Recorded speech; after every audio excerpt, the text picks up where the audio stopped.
Good evening.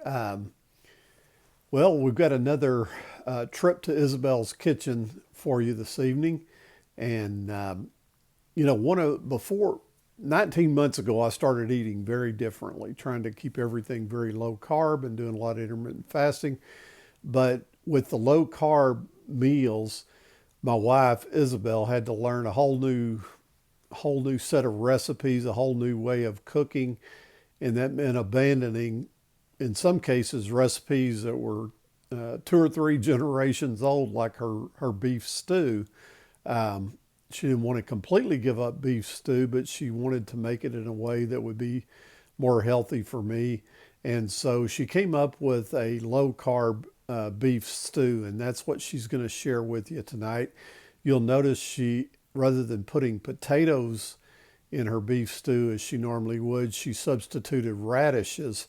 And radishes may seem like an unlikely substitute for potatoes, but once they're cooked in the stew, radishes, after they're cooked, don't taste anything like radishes when you eat them raw. When you eat them raw, it's a very sharp flavor. Once they're cooked in the stew, they look and taste a lot like potatoes and make a pretty good substitute for potatoes. And radishes kind of go against my rule about not eating vegetables that are root vegetables that grow underground, but they are much, much lower carb, much lower in carbohydrates than potatoes, and actually make a pretty good substitute in this beef stew, and still keep it very low carb. Also, traditionally, when she would make beef stew before, she might thicken it with something like flour or something like that. None of that this time. And to give it a rich flavor, she used bone broth. And she makes the bone broth herself using marrow bones. And the first part of this video, you'll see her, putting together the ingredients for the beef stew itself, showing what she puts in it. And then the second half of the video will show her making beef broth. She already had beef broth made that she used with the stew today, but then after filming this, she thought, well, I'll make some more bone broth and show how she makes that. Now, early on in my 19-month journey to health, I used bone broth quite a bit. And I used the beef marrow bones that you'll see her using tonight, but I also put chicken feet in there because I believe it was Dr. Bosworth or somebody that I referred to for making bone broth said that the chicken feet had the best amount of collagen and just made a real good rich bone broth. But she doesn't like using the chicken feet. I had to do that myself back early on, and we didn't have an Instant Pot back then. I did it with a crock pot, and you can do it that way too. You do it overnight. If you do it with a crock pot, you can do it pretty fast with the Instant Pot. So anyway, in tonight's video, you'll see her beef stew during the first half of the video, and in the last half you'll see her making some more bone broth just with the beef marrow bones. So enjoy.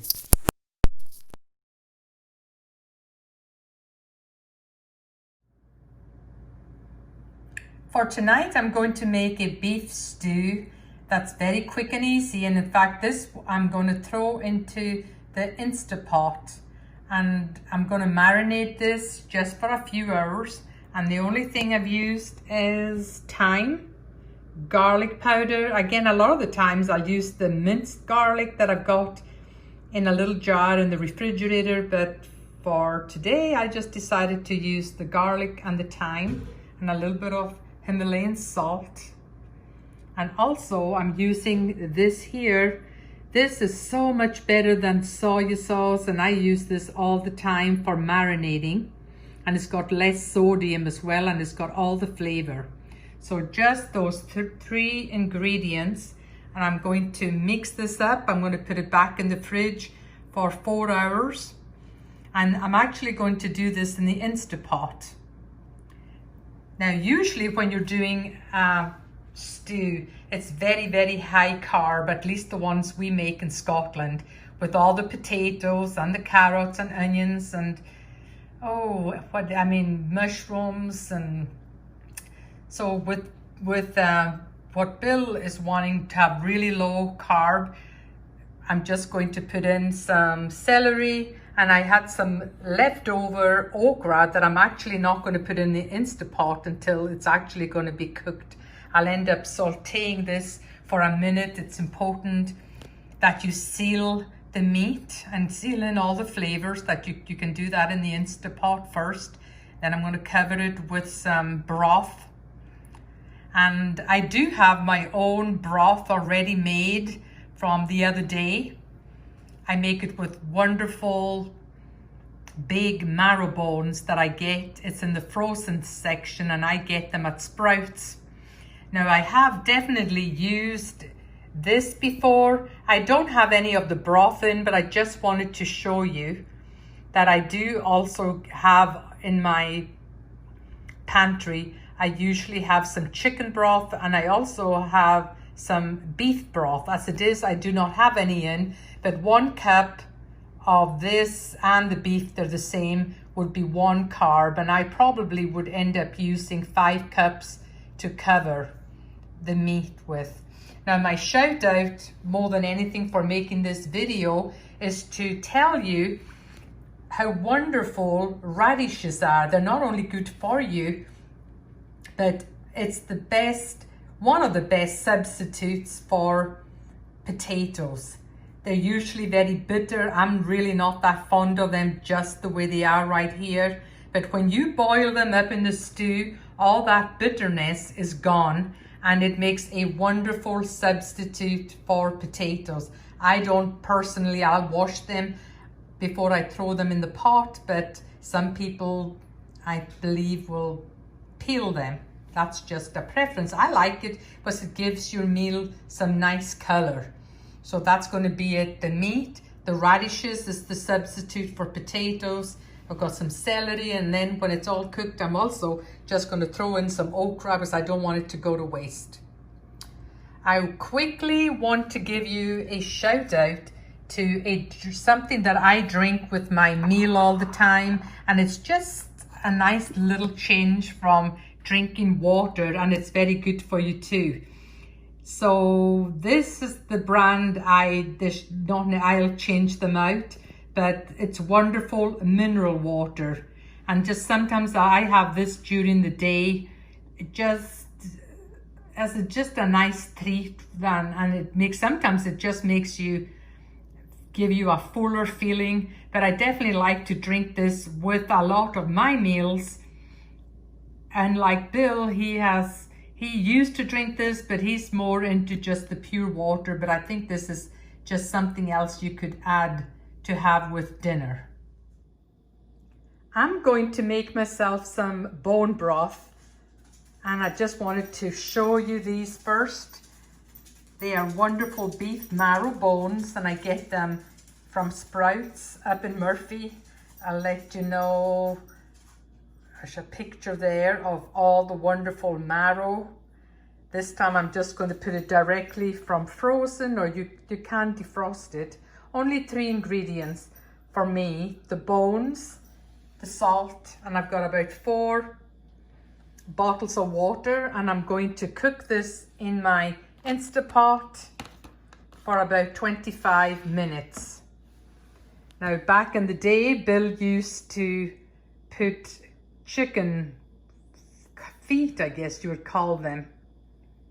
A lot of good, wonderful collagen in the bone broth, especially if you're trying to skip a meal, and it keeps the hunger away. Using the Instapot is so quick and easy. Just put everything in there. It does take about 10 minutes to kind of heat up, and then I have the bones in there for 25 minutes. You don't have to think about it or worry about it. It just cooks all by itself. Good. So that was the low carb beef stew. And then you also saw her making some bone broth, which she used as the liquid in the beef stew. Um, and the bone broth I found very helpful in my first 4 months. I found it's helpful as a substitute for a meal. Um, it doesn't break your fat. When I would fast for 2 to 3 days early on, which I didn't do very often, but I did do it occasionally when I was first getting started.